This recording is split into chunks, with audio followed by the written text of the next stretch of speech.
Welcome to the Badass Fertility Podcast. I am your host, Katherine Bregman. I am a fertility mindset expert, having spent numerous years of failure on the journey to conceive my baby girl naturally at 40. I know the heartache, fear, and shame that characterizes this journey. And I know that women who succeed on this journey stop ignoring the most important connection they can control, the mind-body connection, and start using it to fuel confidence, happiness, and ultimately bringing home their baby a heck of a lot faster and with way less stress than those who ignore the mindset piece.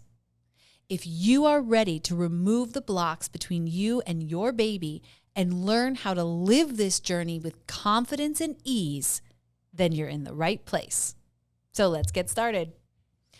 Okay, so for today's episode, we are going to talk a bit about why affirmations don't work and what will help you bring your baby home.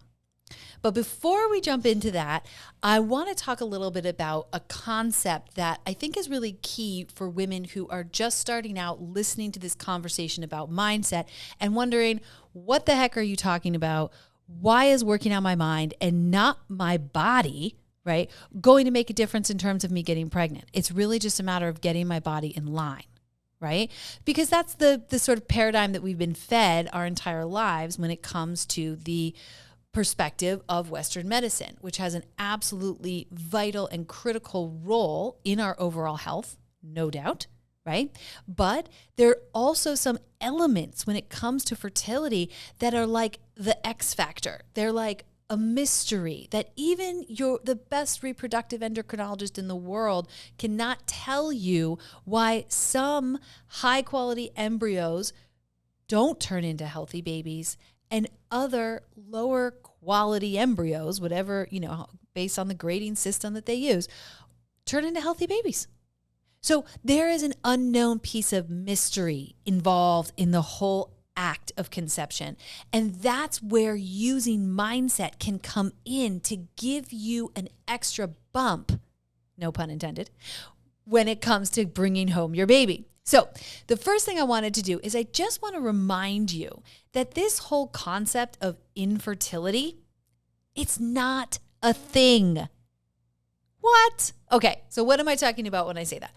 Think about it like this. The definition of infertility is pretty cut and dry. It's when a couple attempts to become pregnant by using timed intercourse for 12 months and no pregnancy occurs. Okay, fine. So you tried to make a baby over 12 cycles and it didn't happen. That's devastating. I know it's devastating. I have been through it for what feels like thousands of cycles. So I know how hard that is. But I want to challenge this concept because when we hear the word infertility, we automatically think that means without fertility. If I am diagnosed with infertility, then I'm not going to get pregnant. And the truth of the matter is that's just not true. It only means that you haven't gotten pregnant yet. Does it mean that it's worth taking time to get a workup and see what might be going on, to see where if you might have some particular physical blocks? Of course, 100%. The more information that we can gather on this journey and use to our advantage, the better off we're going to be. All right, but for those of us who like science, I do want to point out that the biggest fear that comes up for the badass women who are in this community, and I know that one of the biggest fears for myself was the issue of age, right? Because you go into the doctor's office and they find out you're a day over 35 or a day over 40, and suddenly it's like, oh my God, well, forget it. You may as well just go straight to IVF or straight to donor eggs or straight out the door because it's not going to happen to you, right? And the truth of the matter is that there is more and more research showing, for example, in 2021, the Journal on Aging put out this amazingly inspiring study that showed that certain lifestyle modifications can actually reverse aging by 3 years in 8 weeks. Okay? 8 weeks worth of lifestyle modifications can lead to age reversing by 3 years. 3 years. So the cells in your body, the overall health of your body starts to show up as being 3 years younger than your chronological age. Okay. This was a small study that was done, but the findings are significant for women who want to conceive because it shows that, and I'm going to get a little bit science geeky on you for a moment here, but just stick with me, that the process of folliculogenesis, which is the developmental process of dormant ovarian follicles that grow and mature into the dominant follicles that your body will ovulate, typically takes 100 days. Okay, so what that basically means is the eggs that are in your follicles are not fully developed until about 100 days before they're released. So if you shift the quality of the environment in your body leading up to the release of that egg, you have the potential to reverse the age of that egg by up to 3 fucking years. Okay? This is amazing news. And I am not telling you this to tell you to do anything, right? I'm not telling you to go out and figure out a new lifestyle modification. And I certainly hope that you're not hearing this, although if you are, I understand why, and thinking, well, great, so I'm living wrong. I'm eating wrong. Now there's more that I have to do, right? Because God knows none of us need more to do when we are on the fertility journey. So I'm not saying this to suggest that you go out and do anything. I am only pointing this out to show you that there is hope. There is possibility. In the place where we feel like there is absolutely nothing we can do about our age, there's something that can be shifted, right? With the right help. So, and the right approach. I want to add to that real quick and also say that other studies, other research is now showing that when we resolve unfinished business from childhood and our early adult life, that can also positively impact our hormonal system, thereby enhancing our ability to conceive and birth a healthy baby. So I'm going to move away from the science and the research in just a moment. So if your head is spinning with all of the facts and stuff I just shot out at you, don't worry, I'm moving on. But I wanted to take a moment to focus on this because it really brings me to the key point of today. The key point of today rests on the idea that if lifestyle modifications were all it took, we would all be pregnant by now, right? If all I had to do was change a couple of things about how I live, I'd be pregnant by now. So what's going on? That is why mindset is so key, because we cannot begin to make the changes that you need to make and have them stick until you believe in yourself and stop the shame, blame, and guilt game. Otherwise, any of the changes that you make, they probably won't stick, and they honestly could even backfire. So for example, like I am a gluten-loving person, right? I love my pasta. I love different types of bread, right? And so if I had to give up gluten, right, which we know is one of those fertility recommendations. So if I'm eating gluten-free and feeling angry about it, all I'm doing is furthering the resentment that I already have towards my body. So if gluten gives me inflammation, but giving it up makes me pissed off, that's also going to cause some inflammation. So it's not going to help at all, right? So if I'm doing yoga twice a week, but stressing about it because driving there in traffic, driving there and back is making me feel resentful that I have to give up, my ladies' night with my girlfriend, or I have to leave work a little bit earlier and now I feel behind and I'm going to have to wake up earlier. So if going to yoga class is creating stress in some other way, it doesn't matter how limber my limbs are. It's still not going to help, right? So oftentimes when we're trying to get pregnant, we are simultaneously and understandably sending mad hate signals towards our bodies and in particular our womb. So when it comes to affirmations, right, now I'm getting to the point of today, it's more than just saying something. It's finding a small part of yourself that is open to believing it and strengthening that part. Once I started my mindset makeover, I became capable of saying things like, I am meant to be a mom.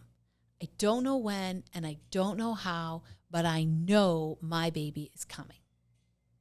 These positive, true statements are powerful beacons of manifesting energy, but they only help if you can feel it and know that they are true, even in just a tiny part of yourself.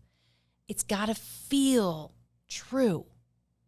If we're saying this while we're also believing other thoughts, like, I had a miscarriage, so I can't carry a baby to term, or I'm too old to become pregnant, I should have started sooner, I don't have the money to invest in becoming a mom, so motherhood won't be for me. If we're saying these quote unquote positive affirmations while within ourselves we believe something else to be true, just wasting our time.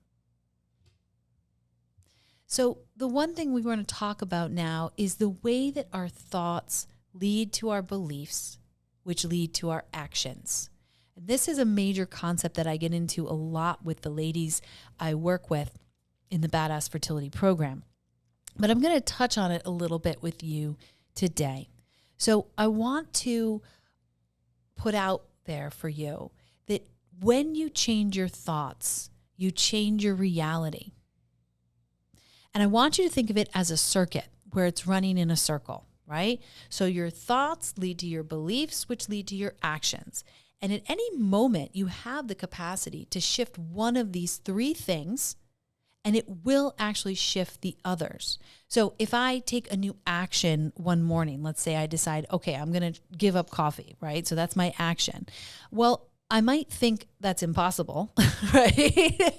But if I take that action several days in a row, my thinking about that possibility might change. And over time, I can come to believe that I don't need it. But here's the key, and here's what we're talking about today. If I give up coffee and I'm mad about it, nothing's going to change. It's only going to get worse. And that's why so often on this journey we suffer, because we feel so deprived of the things that we love and the things that we want, in addition to not having our baby. And it's like, well, how do I get out of this cycle? How do I break out of this block and create new space where new things can happen, new thoughts, new beliefs, new actions can come in and actually feel good instead of like a fucking punishment? So one thing we want to keep in mind is we don't control our feelings, right? Feelings are going to come up. You can't control your feelings. There's a lot of validity to the sadness, the grief, the heartache that comes on this journey. And I'm not going to sit here and tell you to pretend like it isn't there, right? We don't just paint pink paint over our sadness and put on a happy face and say, oh, it's fine, everything's going to be okay, right? If I suggested that, I would be doing a disservice for you. But what I am talking about is feeling your feelings and not getting stuck in them.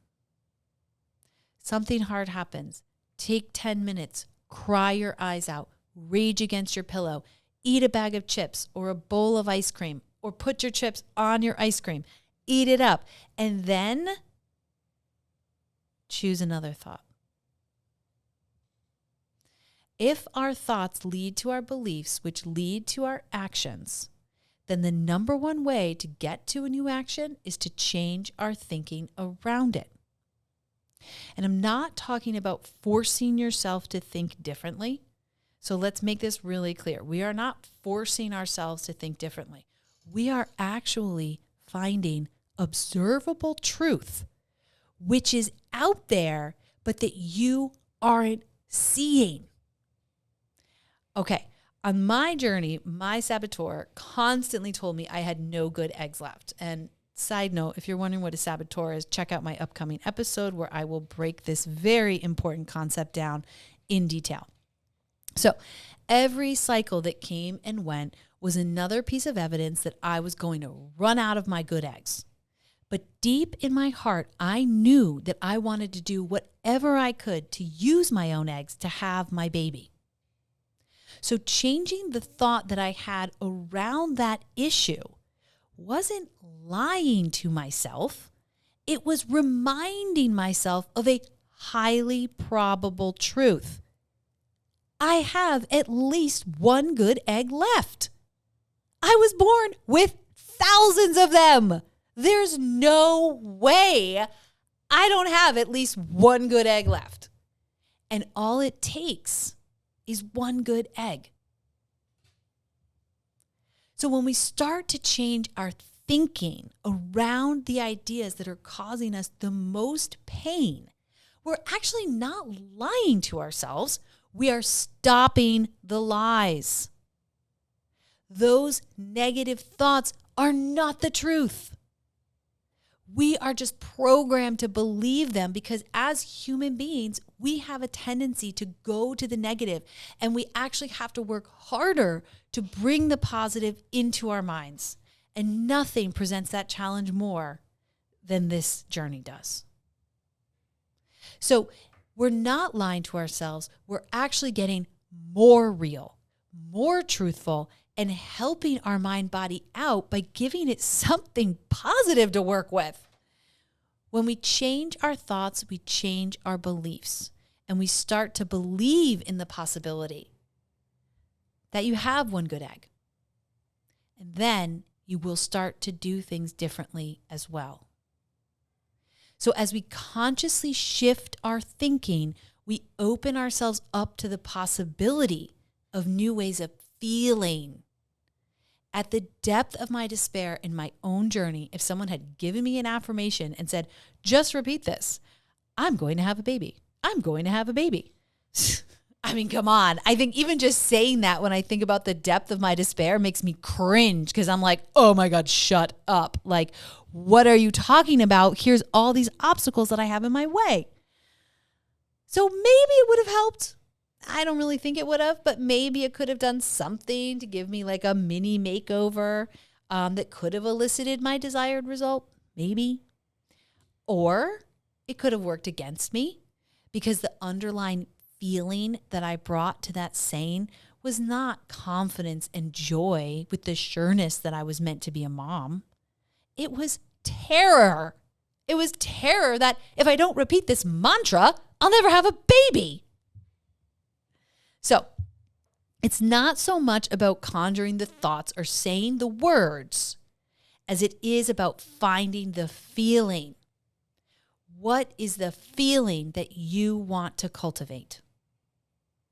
So I have a little practice exercise for you that I want you to try this week. This week, I want you to do two things. I want you to pay attention to the feelings that arise inside of you, right? Feel them.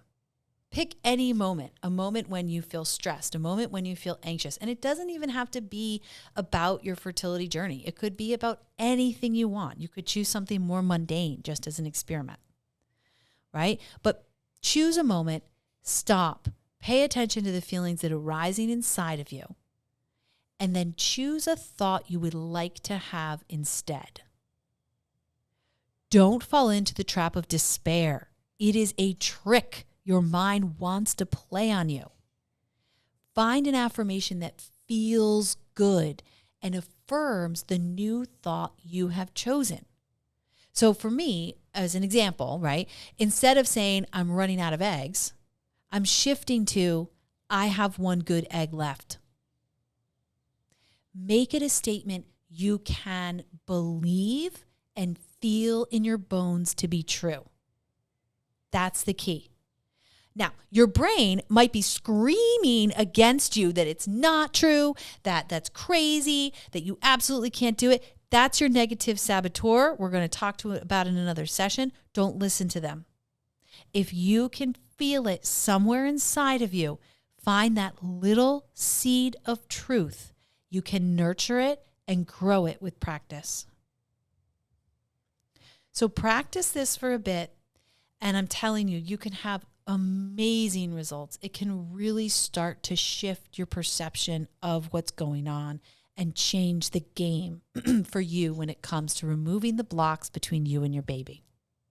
So practice this for a bit and then reach out to me. You can reach out to me on my website, badassfertility.com. You could message me on Instagram, Catherine_badassfertility. Both of these links are in the episode notes.